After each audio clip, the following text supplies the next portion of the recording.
Next, we'll take a further look at the bones of the pelvis. For a start, we need to understand something about the word pelvis. The pelvis is commonly used as the short name for two different things, the bony pelvis and the pelvic cavity. This is the bony pelvis, consisting of the sacrum and the two hip bones. This is the pelvic cavity.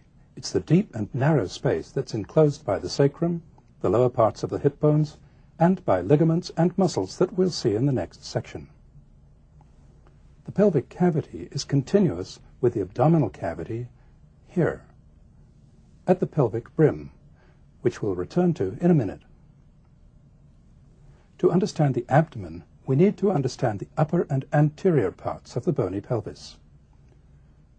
We took a good look at the sacrum in the first section of this tape. The only parts of it that we'll mention here are the most anterior part, the promontory, and this broad part, the ala, or wing of the sacrum. Now we need to take a look at some important features of the hip bone. The hip bone is also known as the innominate bone. It develops by the fusion of three originally separate bones, the massive ischium below and behind,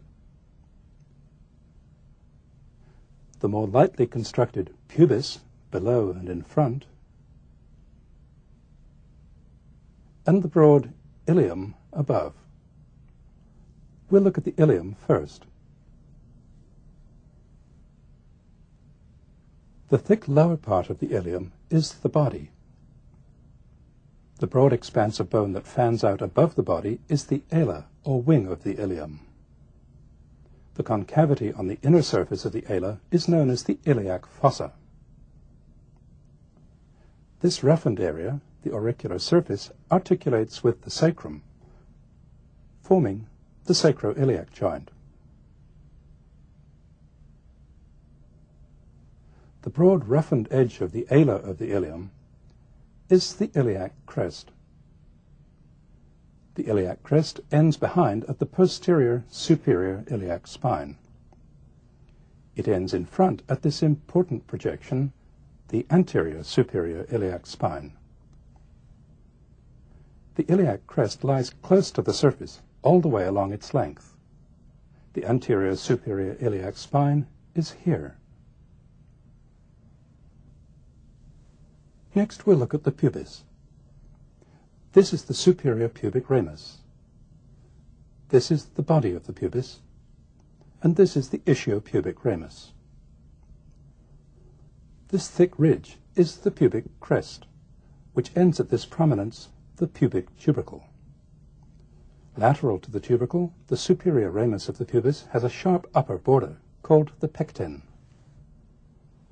The two hip bones are held together in front by a cartilaginous joint, the pubic symphysis. The front of the pubic symphysis is here. The pelvic brim, the narrowing which forms the open end of the pelvic cavity, is made up by the pubic symphysis in front, by the promontory of the sacrum behind, and on each side by the ala of the sacrum, this shoulder on the body of the ilium called the arcuate line, and by the superior ramus of the pubis. The parts of the bony pelvis that lie below the pelvic brim, the ischium and the ischiopubic ramus, don't concern us at present. We'll look at them in the next section. As we've looked at the features of the bony pelvis, we've been seeing them in the position they're in when we're standing upright. It's useful to keep in mind certain basic planes and angles. In the normal standing position, the anterior superior iliac spines and the front of the pubic symphysis are in the same vertical plane when seen from the side. The plane of the pelvic brim is tilted at about 60 degrees to the horizontal. The pelvic surface of the sacrum slopes at 30 degrees to the horizontal. The pubic symphysis is tilted at almost the same angle.